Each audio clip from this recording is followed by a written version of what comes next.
then we've got some questions that I'm sure we'll love to fangirl over.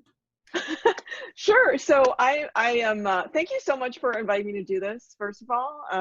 I thought I would kind of condense my normal hour-long talk because, as you know, doing things over Zoom or Skype, it's kind of harder to engage the audience when you're just a picture on the screen. So usually the way I start is bringing up a question that I get all the time, which is, when did you know that you wanted to be a writer, right? So I have always wanted to be a writer.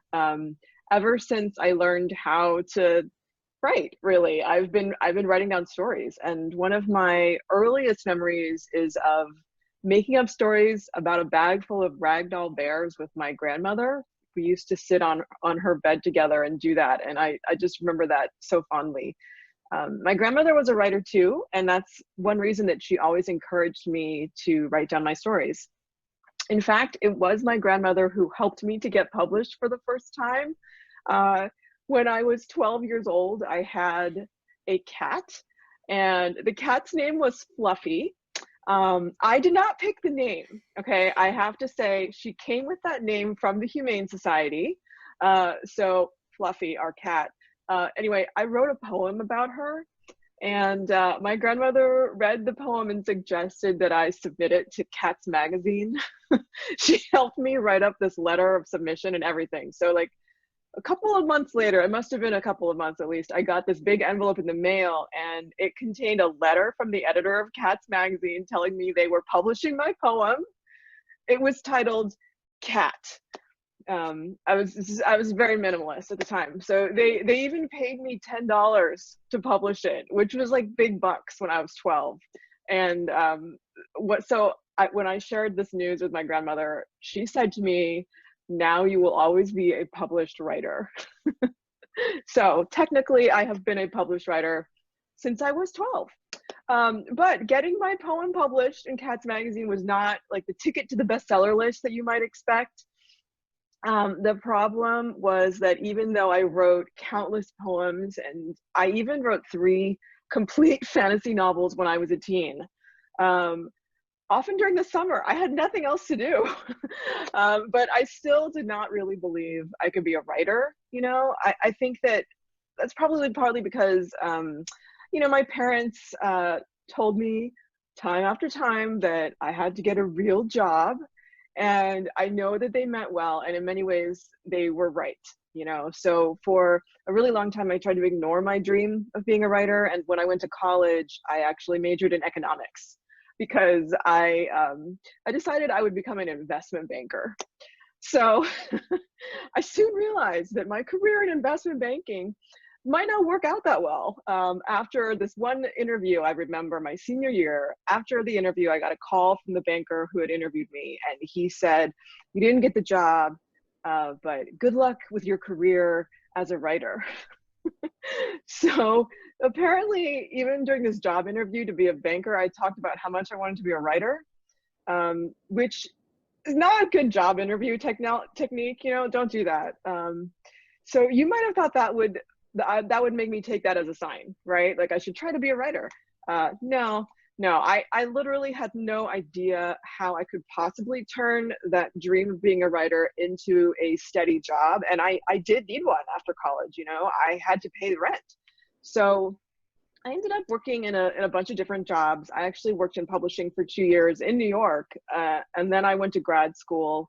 I had this fantasy that I could become a college professor, which would provide me with job security. And then I could write on the side, like during the summers. So I ended up with 2 master's degrees, but 4 years into grad school, I realized that I was just so unhappy. Like I hated grad school. I hated it so much. I hated it more than I was afraid of my dream of being a writer.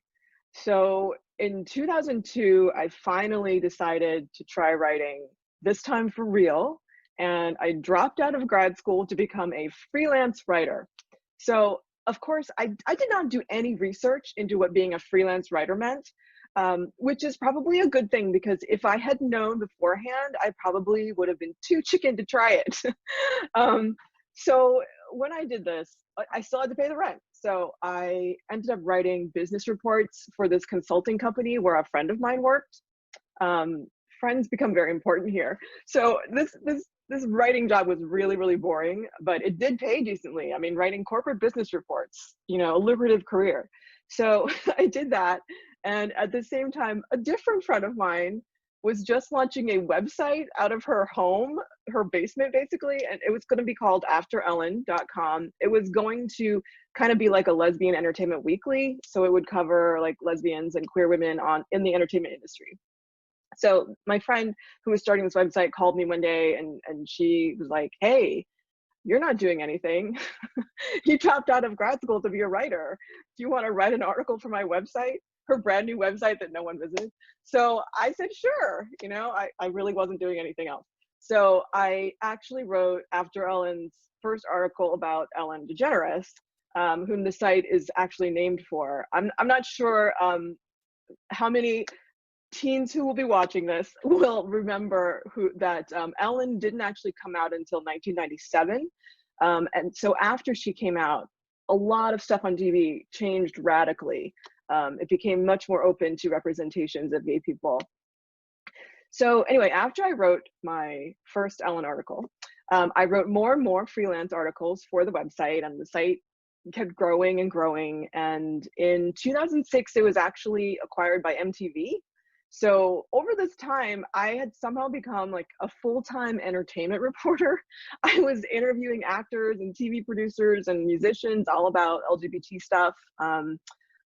This is not what I set out to do, but it was a fascinating job. And I learned, you know, that there are millions of LGBT people out there who are just dying for stories about us on TV and the movies and in books. So at this time, I was also working on my first novel, Ash, which is a retelling of Cinderella. So I worked on it for 8 years from start to finish. It took me so long, partly because I was working full-time. After Ellen was a full-time job. And I had to reconnect with my love for writing fiction. I think that I had spent so many years telling myself that I could not be a writer, that it took me almost as long to realize that I could, you know? So when I say that Ash is a retelling of Cinderella, people often ask me why I chose to retell Cinderella. They often assume I had this desire to subvert it because, you know, it is a very traditional fairy tale. And they often seem to wonder why I would even like it. But the answer is very simple. Maybe it's a little embarrassing. I chose to retell Cinderella because it was my favorite fairy tale as a child. The number one reason, I loved it wholeheartedly. All the cheese, even the Disney version.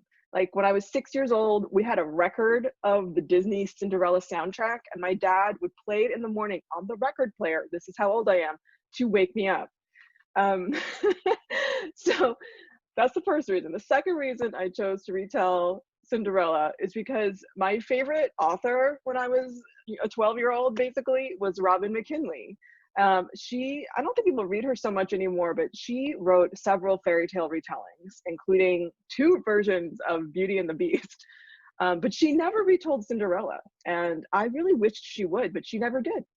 So I decided to write the book that I wanted to read.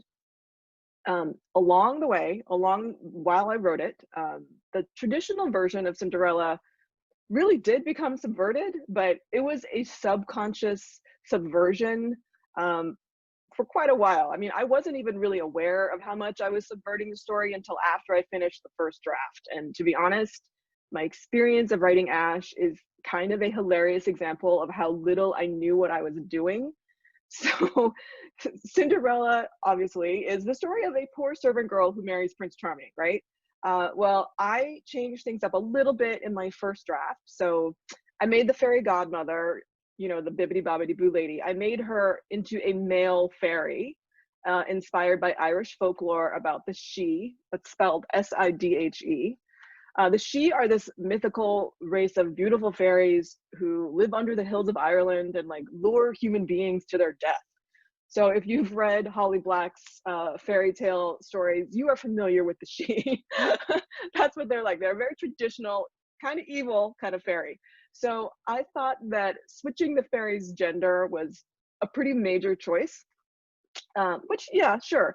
But Cinderella, in my first draft, does fall in love with Prince Charming, or at least I thought she did. So I finished that draft and I sent it to a friend of mine for some feedback. And after she read it, she told me that she didn't think that Ash had very much chemistry with the prince, but Ash really seemed to like this other character who was a woman. And I was totally stunned. Like when my friend told me this, I did not believe her at first. I had to go reread it, and I realized that yes, my friend was totally right. And I had somehow written a lesbian subtext into my Cinderella retelling that I did not realize I was doing.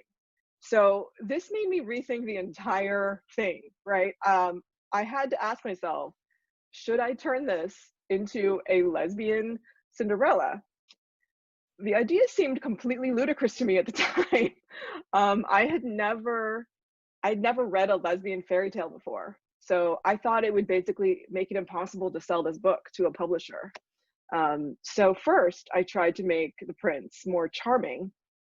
In revision, I gave him a scar on his eyebrow. I don't know why I thought that would make him more charming. It didn't work. Like no matter how much I revised him, Ash just wasn't that into him. So after a while, after trying to revise him enough, I had enough. I finally decided I had to go for it. So I ended up rewriting the book almost completely from scratch. And during that rewrite, I realized that I did not want this book to be a coming out story. I wanted it to be a fairy tale. That's what Cinderella is, you know? So that is why I decided that in Ash's world, there is no homophobia. So the gender of the person she falls in love with does not matter at all. So Ash is not about coming out or being gay. It's about one girl's grief over her dead mother, and it's about falling in love. So we all experience grief and love, no matter how we identify. At the time when I was writing Ash, I was a single lesbian living in San Francisco, and I was reporting on the representation of lesbians and bisexual women in entertainment. And I wanted to fall in love myself. So in retrospect, it's completely unsurprising that I wound up writing a lesbian Cinderella. I was basically retelling my favorite fairy tale from childhood to myself as an adult. You know, I was telling myself it's totally fine that you're gay, and in fact, it is completely awesome. So I have maintained that attitude with all of my books, which are all about queer girls, but they're not about queer suffering. I think a lot of times books about queer characters are expected to be about coming out and how difficult that struggle is. And, you know, I struggled with that too personally, but I didn't want to put that in my fiction. Like I wanted my books to be an escape, and I wanted to escape when I wrote them. So let me tell you a little bit about my other books, and then you can quiz me on anything you want. So my second novel, Huntress, is actually a prequel to Ash.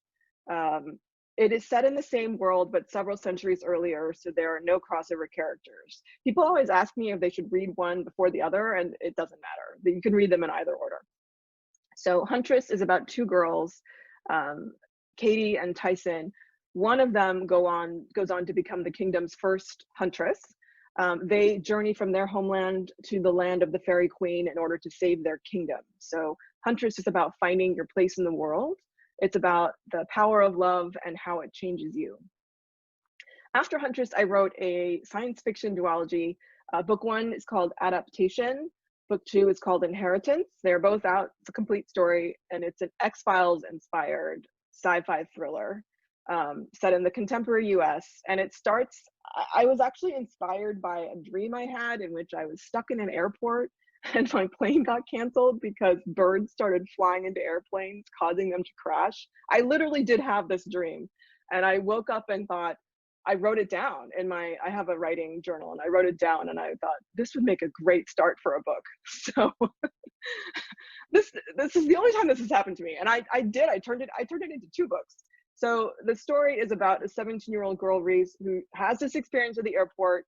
She and her friend have to drive home to California from Arizona because the planes are grounded.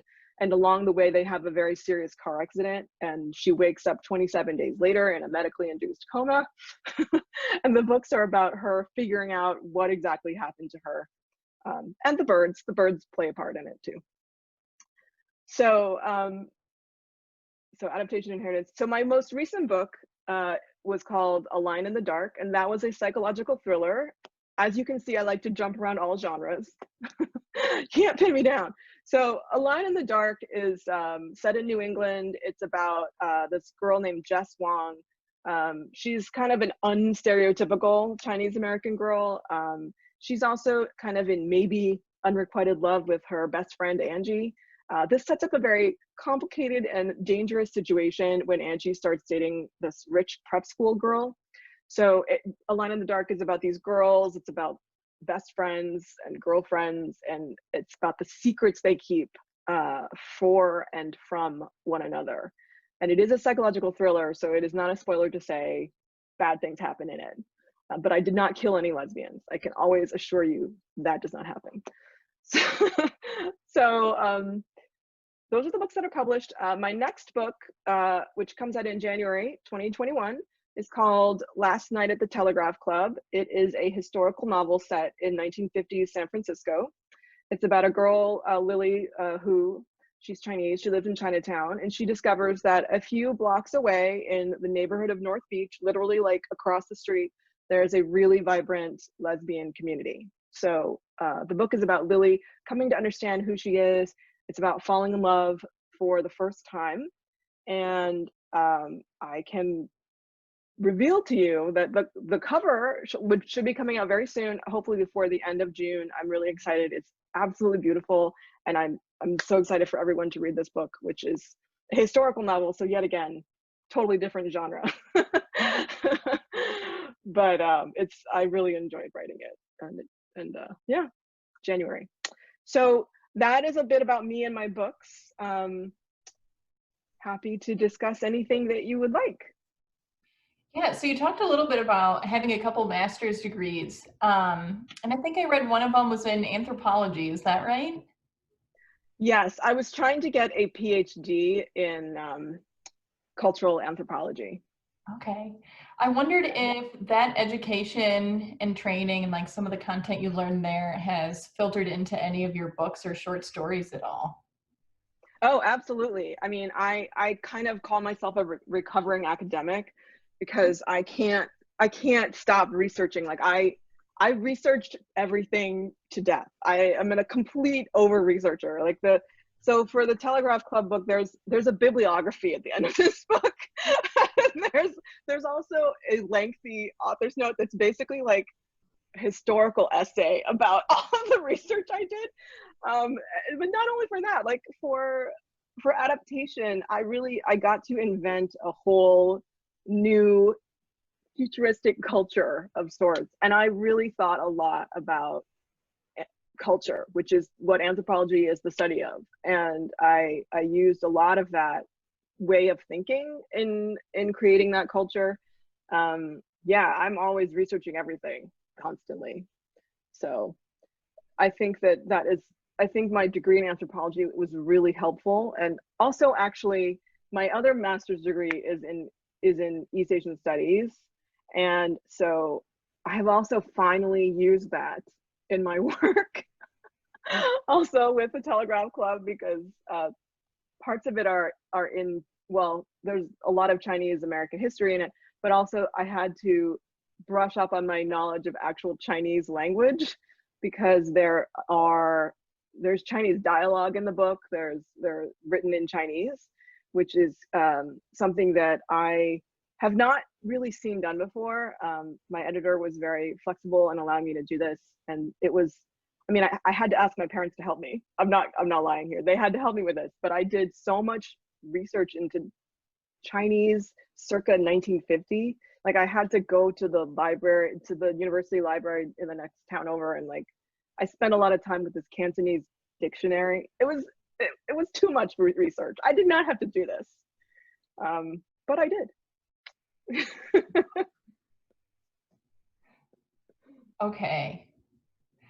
How was the process of the 8-year process of like scrapping Ash several times and having to rewrite it, did it get easier each time? I mean, did you cry a little bit each time you were like, oh my gosh, I have to delete all of this and reimagine the story a little bit? I never delete anything. I just start a new file.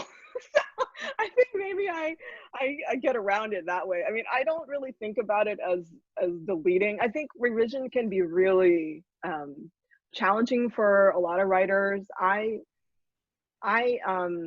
it is challenging for me as well. I think of it, I think it does get easier because, well, the hardest revision is the first big one. Like you write the first draft, and I don't really like writing first drafts. I mean, some people love it. It's freeing and they love it. I just think it's like pulling teeth. Oh my God, I hate it. So I finish the first draft, and then before it gets easier, it gets harder because you have to look at that first draft and figure out what's wrong with it. And then you have figured out what's wrong with it. And then you see how terrible it is. So then you have to go back into it and like start to fix it. And you're never going to get it all in the first revision. At least I'm not. Maybe some writers who are better than me will, but I think of writing the first draft as like if you're a sculptor, you have a big piece of, say you're sculpting out of clay, right? You already have a hunk of clay there, and then you start, moving things around. I don't know what to sculpt. But with writing, you have to make the clay first. And that is the first draft. And then you start to sculpt it. And with each revision, you get closer and closer to that perfect final, or not perfect, but as perfect as you can make it, final sculpture. So I do think it gets easier because you get to know your characters better and you get to know the story better. So by the time you have finished all of those drafts, I mean, someone could ask me about a sentence in the book and I would know exactly where it was. Like this is because I've read it so many times. I forget though, like now if you ask me about that with Ash, I have no idea. But I know where every sentence is in the Telegraph Club. So that book is still very present in my head. So you talked about switching genres in your writing a lot. Can you talk a little bit about how you made those decisions to switch from sci-fi to psychological thriller? What kind of excited you about each genre and what the challenges were of each? Oh, sure. So I don't know about you guys, but I like to read all kinds of books. I'm not just like a one genre reader. Like I know some people prefer one and kind of stick with that, but I read all over. Like I read fantasy, science fiction, mystery. I love mysteries. I probably read more mysteries than almost anything else, but I do read everything else. I also read, literary fiction. I read all genres of YA as well. I enjoy reading widely. So for me, it doesn't really seem to make a lot of sense for me to stick with one genre. I mean, I think people tell writers, professional authors that they should stick to one genre because it's easier for marketing. But I mean, come on, writing's not very lucrative. You should really write what you want to write. So Ash was a retelling of a fairy tale. So I didn't even think of that as really fantasy, actually. I thought of it as a fairy tale retelling. And I wrote it because it was a story I wanted to read, and I had loved that genre when I was younger, and that's what I wanted to write. So Huntress expanded from that, and because it was already set in a fantasy world, it was set in the same world, it remained fantasy. So Adaptation and Inheritance were really inspired a lot by the X-Files because I loved the X-Files. So I've researched a lot of really weird things in my life, and in graduate school, I did manage to do my master's degree research in cultural anthropology on the X-Files. I got to go to LA and I interviewed all of the executive producers. I went to the set. I wrote a very academic, jargony paper on the X-Files and fandom, the X-Files fandom, and the way that producers kind of interact with fandom. It's on my website if anyone wants to read this really tedious paper. But so I have been fascinated by the X-Files for a long time. And I just wanted to play in that kind of conspiracy feel. And so that is where Adaptation came from. Obviously inspired by that dream I had, but the dream was so clearly like the X-Files. I don't know if you guys watched the X-Files, but there was an episode in which Mulder and Scully go to this high school, and like they're standing outside, and they have an umbrella because they're outside with an umbrella, and like frogs start falling on the umbrella. And so I feel like in my dream, I saw birds falling out of the sky onto like Bill Clinton. He was the president in my dream. He was like giving a press conference about the planes crashing, and then he was at the press conference, birds started falling on him. It was a weird dream. So I very clearly saw the connection with the X-Files. So that's where that science fiction element came out of. For A Line in the Dark, and the interesting thing about that is that idea came out of a conversation with my editor. So I had submitted a book to him, and I was changing publishers at this time, and so he was talking to me on the phone about the other book I had submitted, and he was like, well, what have you been reading lately that you liked? No editor had ever asked me that before. And I said, well, I've been reading The Secret Place by Tana French, which Tana French is an Irish crime writer, and The Secret Place is a murder mystery set in an Irish boarding school for girls.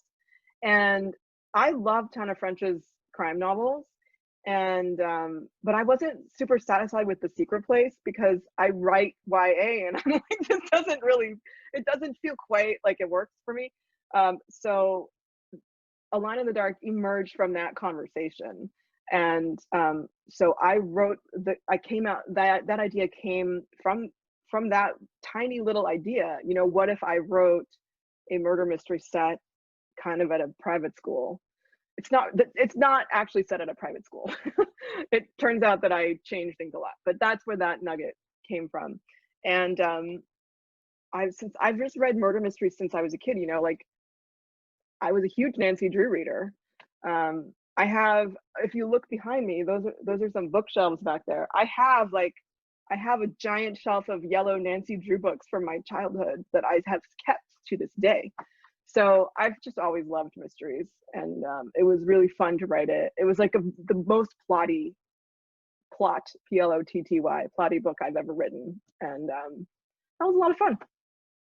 So the Telegraph Club book is a historical, and that actually came out of a short story that I wrote for an anthology called All Out, the No Longer Secret Tales of LGBTQ Teens Through the Ages or something.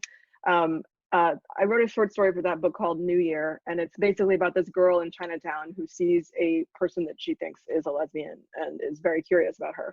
So that's all that happens in the story. And my agent read it, and he told me, you know, this could be a novel. And I was like, what are you talking about? No, it can't. And he's like, yeah, it can. You've done so much research for it. See, I'd over-researched that story. I did a lot of research for it, and he put that idea in my head, and then I kept thinking about it, and yeah, it was big enough to become a novel, and I spent 3 years writing it, and now it's gonna be a book.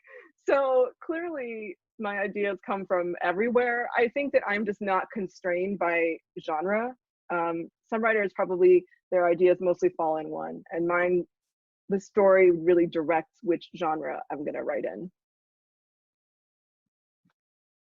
And you've written quite a few short stories, is that right? Yeah, I don't know how many. I never wrote them before. I wrote novels before I wrote short stories, which is kind of a weird thing. But yeah, I never wrote them before. And then when I got published with Ash, people started inviting me to write short stories for anthologies, which is a thing that happens in YA. So that's when I started writing them, and I do enjoy writing them. I think that they are a totally different skill, and it has taken me writing a number of them to figure out how to do it. Because as a novelist, you need a really big idea. That idea has to carry you through hundreds of pages. It has to sustain a lot. But a short story often has to be, the idea has to be a lot smaller. You know, it can be really deep, but it has to be a very, oh, there's a dog. It has to be a very small sliver of of a story. You know, it can't be taking place over like a year.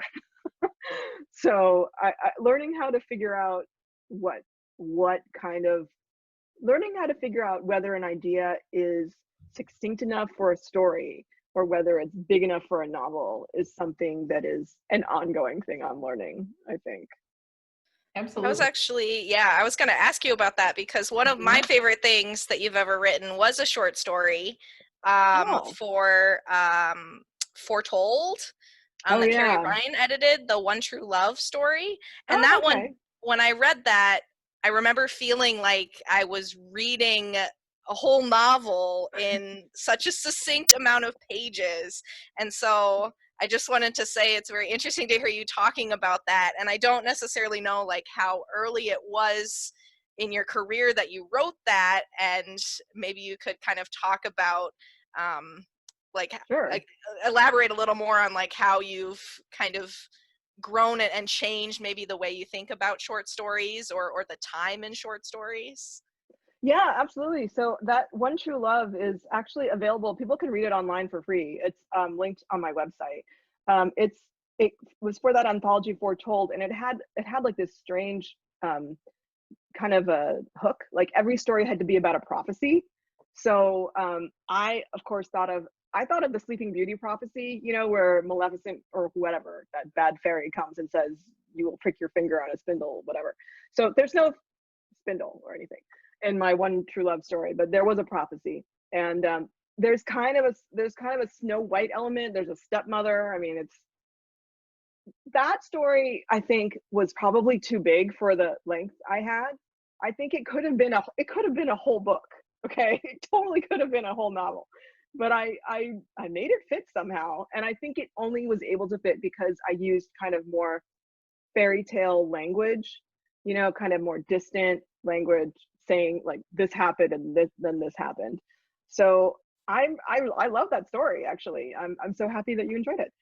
Um, since then, I've started to like think of short stories as a way to try out new styles of writing for me, because they're shorter and a way to try out different techniques.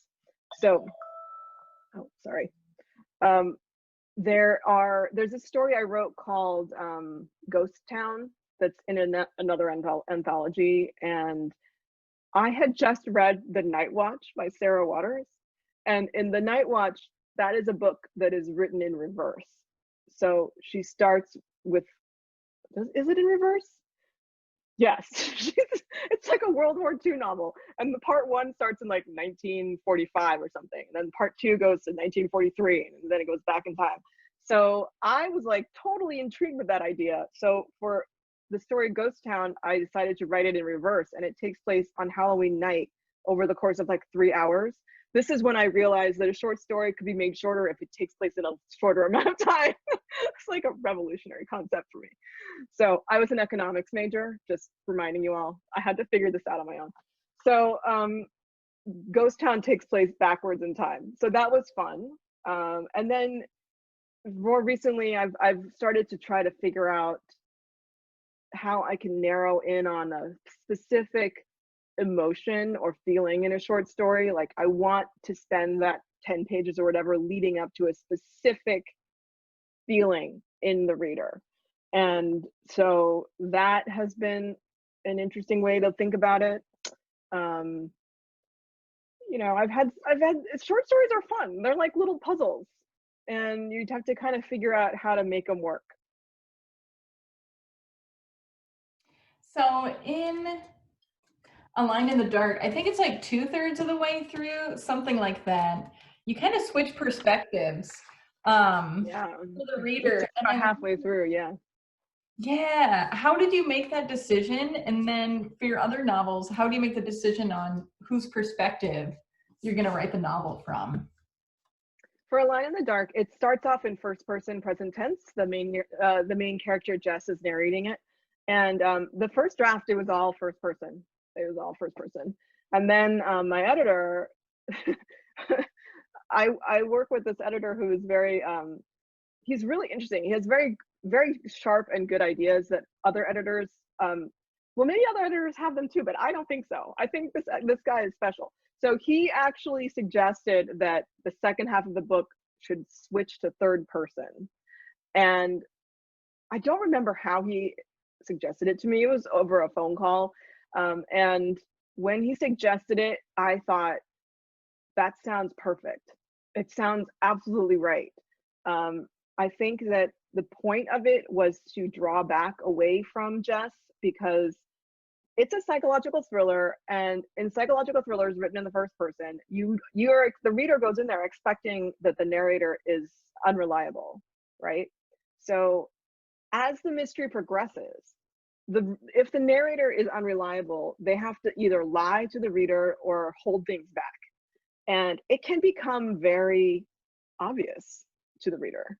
So I think that by switching the second half into third person, it gave me the opportunity to spin out the mystery in a more subtle way. I mean, she's still unreliable, but you get the sense, since third person is much more authoritative, so the reader starts to believe what is said. It's a sneaky little trick. In the third person, you believe what's happening. But you have to remember, third person narrator is still it still has the potential to be unreliable, especially in that kind of novel. So that's why it switched for that book.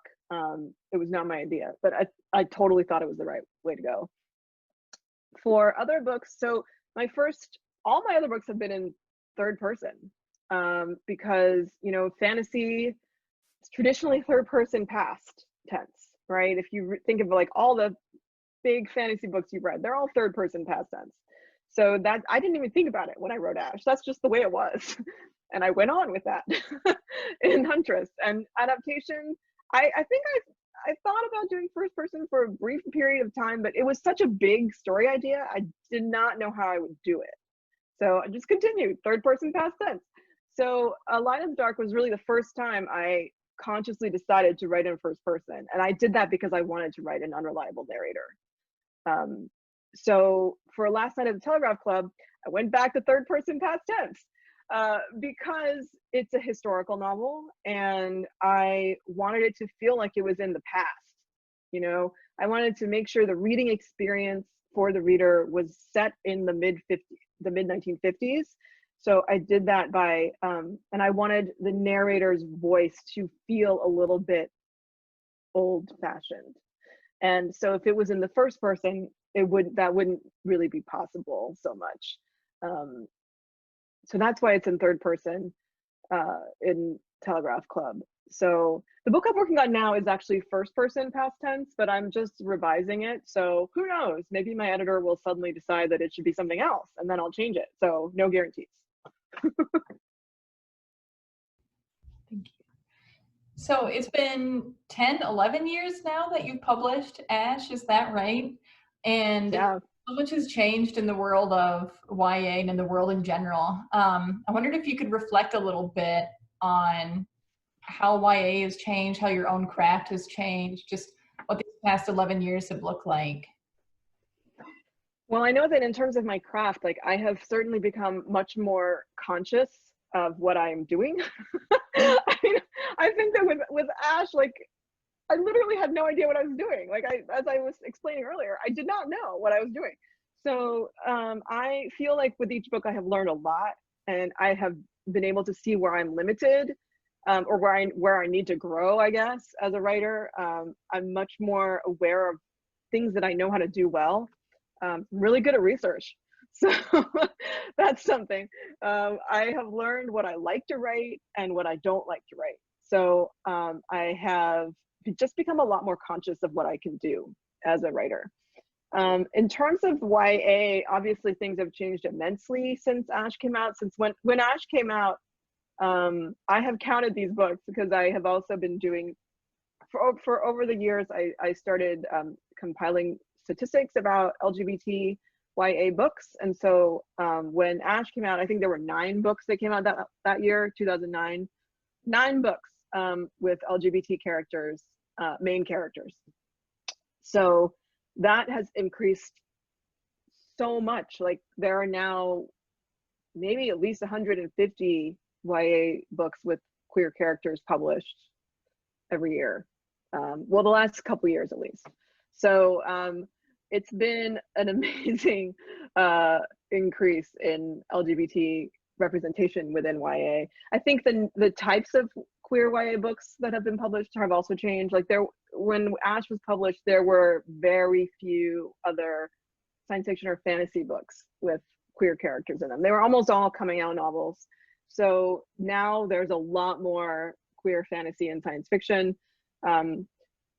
There's just so much more. And I think that there are even queer mysteries now. And I think that mysteries and historical fiction are the two sub-genres of YA that have had the slowest amount of growth in terms of queer representation.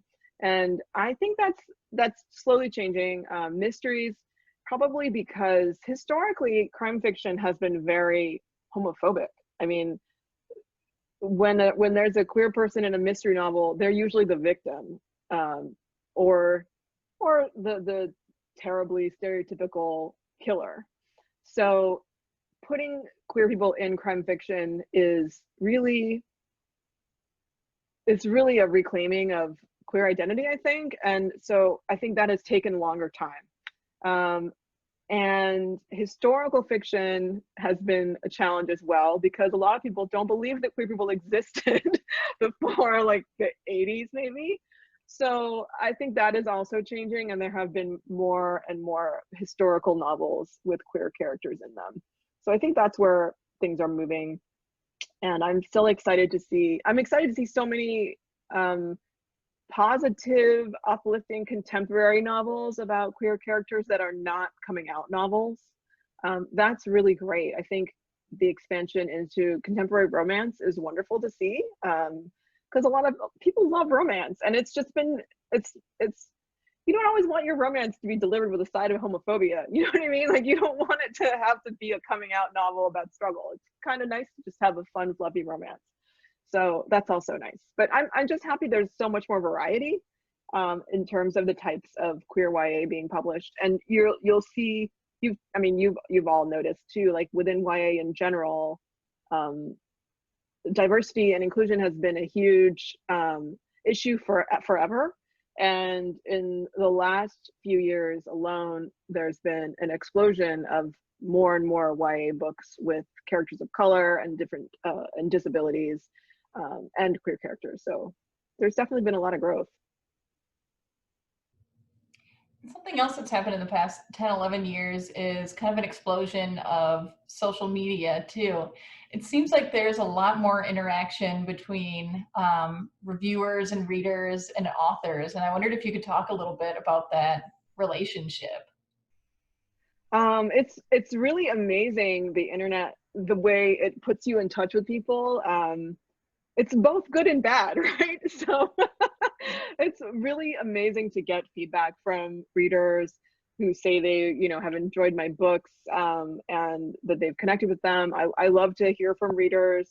It's wonderful to see pictures on Instagram, the beautiful, absolutely gorgeous photos on Bookstagram of like your books with flowers and things. It's amazing. Like, they're so much better at it than I am. And I'm on Twitter way too much. I have to go off it soon.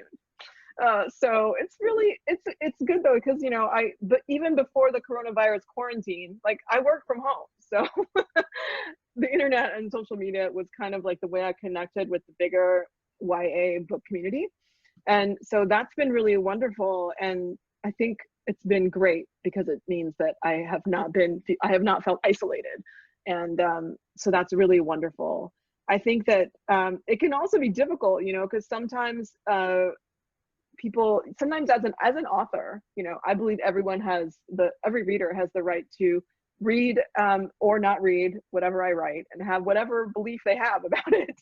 That's totally fine. It can be a little bit difficult when they tag you with like a not so positive review of your book. But I think I've developed enough self-control over my life that I just don't read it. I don't read any reviews actually that readers send to me. Sometimes they really want me to I think sometimes they want me to read it, but sometimes I think they don't understand that by tagging me, I'm a real person. Because sometimes you don't think of authors of books as people. You think of them as like, that's just a thing you tag so that someone can click on it to go see more, you know?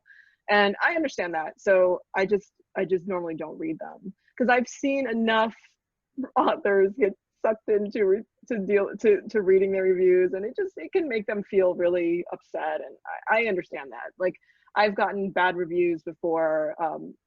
Every author does, you know. That's one thing you have to learn how to deal with if you become a published author. Sadly, not everyone loves everything you write. So I have had to learn how to deal with that, and I have just seen it go bad when authors get sucked into that. So I try to, you know, I try to keep things positive in terms of my interactions with readers, because why wouldn't I? I mean, I feel like that's the best thing to do. And you briefly mentioned that you typically work from home. I wondered if you could tell us what is a day in the life like? Either if you're on tour, or if you're writing, if you're in revision, what does that look like for you? Well, since the coronavirus, it has been so hard to do anything. I don't know about you guys. I feel like it has really thrown a wrench into everything. Like, I really need a like a calm routine, and that was just thrown out the window. And so there are things that I have to do to make myself enter the space for writing. So what I will be doing starting July 1st, you've heard it here first, is I'm gonna go off Twitter for the rest of the summer. I'm in a revision right now, and it's very difficult. And every time I'm in social media, or even when I read the news, I mean, it pulls me out of the space of that book. So when I'm very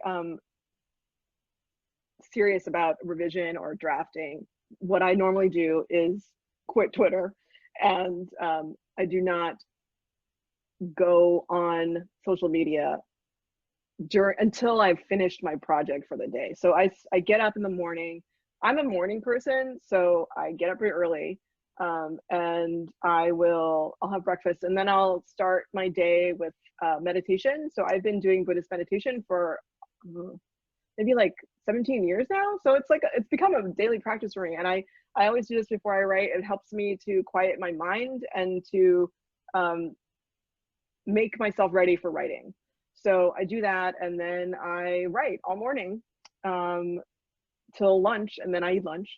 And when things are going well, I'll continue in the afternoon. But there are other things I have to do, like answer emails or do other authory things. So sometimes I do that in the afternoon. But that's generally what I do. I really try to minimize the distraction and put myself in the space of that book,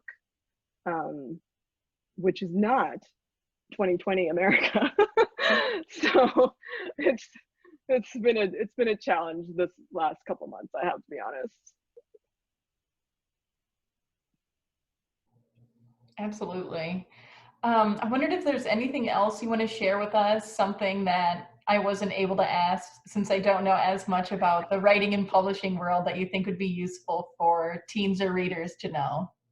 Well, tell me a little bit about the teams at your library. Like, what kind of are they? Do you have a bunch of writers who come in, or what do they like to read? Yeah, I would say we see a pretty big after school crowd, maybe 20 to 40, maybe like 5th through 9th grade, I would say, every day after school. And they really get excited, I would say, about any of the books that we help them choose and then their peers help them choose, it seems like. So that spans all genres, all topics, but if they see someone else geeking out about it, then they're likely to take out a whole stack of that author or whatever recommendations we have. As far as writing, I think a lot of fan fiction writing. I've seen some poetry from them. What about you, Rachel? I know you ran the writing club a little bit earlier. Yeah, we had a writing club kind of right at the beginning when I started, and it wasn't necessarily comprised of writers so much as teens who really enjoyed just having that space to kind of be creative and play around a little bit. Um, but the writing I've seen, we did a world building workshop last summer, and talked about kind of what goes into building your own world. Um, as part of our Build a Better World theme. And a lot of the writing that was happening there was all over the board. We had one teen who was working on a contemporary novel, and they were really obsessed with BTS. So a lot of the things, it was kind of pop culture working its way in. We had another teen who really loves role play games. So what they were focusing on was going to be more for a Dungeons and Dragons campaign. So it really has been kind of all over the board. All different kind of styles and interests. Yeah, they I think love that's manga great. too. They love manga. Yeah, yeah. I think that's great. I mean, that sounds like me as a teen. Like I loved writing fantasy. I didn't really have like a real idea of what I was doing. I was having so much fun, and I think that's really the main thing to do when you're a teen writer, is to just write what you think it's fun to do and see where that takes you.